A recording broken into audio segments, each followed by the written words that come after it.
Hello everyone, welcome to my YouTube channel. Today we are going to discuss a new poem, The Sower, written by Victor Marie Hugo. First, let's discuss about the poet Victor Marie Hugo.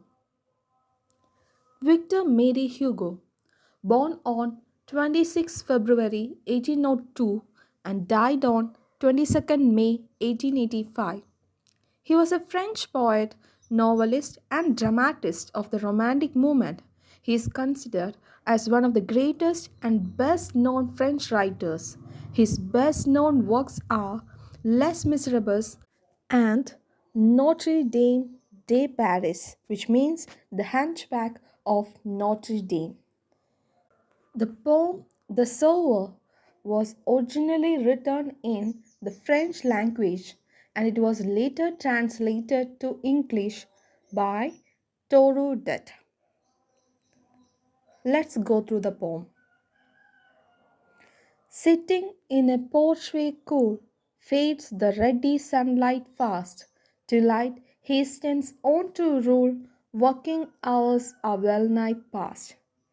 In this poem, the poet presents the speaker who was sitting in the porchway, and the time is also mentioned, which is twilight. That is, it is becoming dark, it is about to be night soon. The evening red color of the sun is fading very fast, and the poet also mentions that the working hours are almost past. Now, let's go to the second stanza. Shadows shoot across the lands, but one sower lingers still. Old in rags, he patient stands. Looking on, I feel a thrill.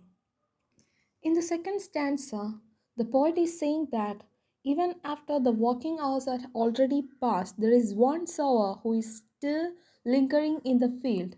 Everyone except the sower has finished their work and already left home. But this sower is still there in the field, working. Now the poet is describing the appearance of this sower. He is an old man and he is wearing rags. Rags here means old torn clothes. Of course, the sower is a poor man, so he is not able to buy new clothes and he is wearing old clothes, old torn clothes, and he is still working in the field with immense patience.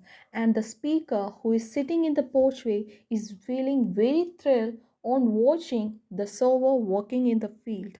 Let's go to the third stanza. Black and high his silhouette dominates the furrows deep. Now to sow the task is set, soon shall come a time to reap. The old poor man, clad in rags, is still working patiently in the field, and his silhouette, his shadow, it dominates over the furrows in the field.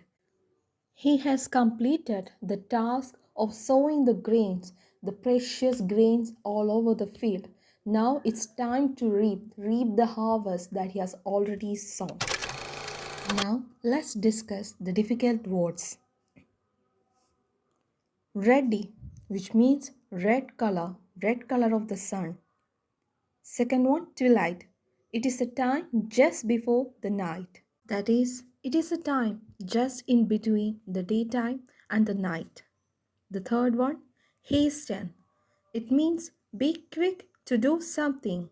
If you are late to something, you just fasten up everything. It is what we call hasten. And the fourth word, lingers.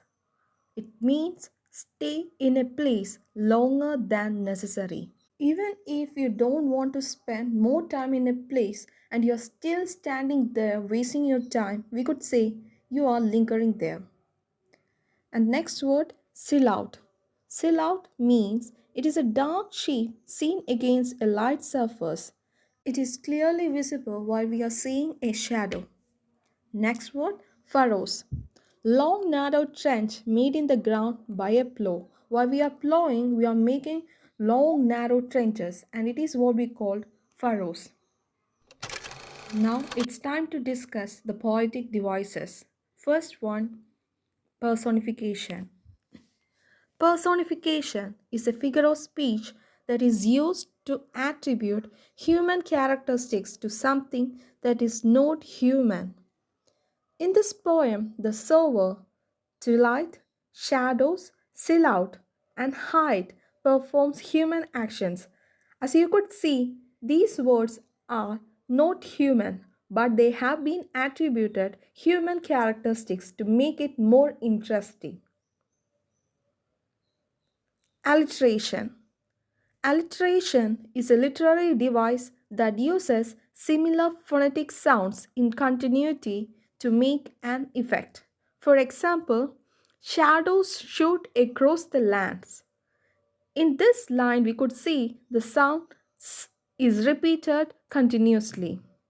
Another example, but one sower lingers still. I hope you understood the poem. Thank you.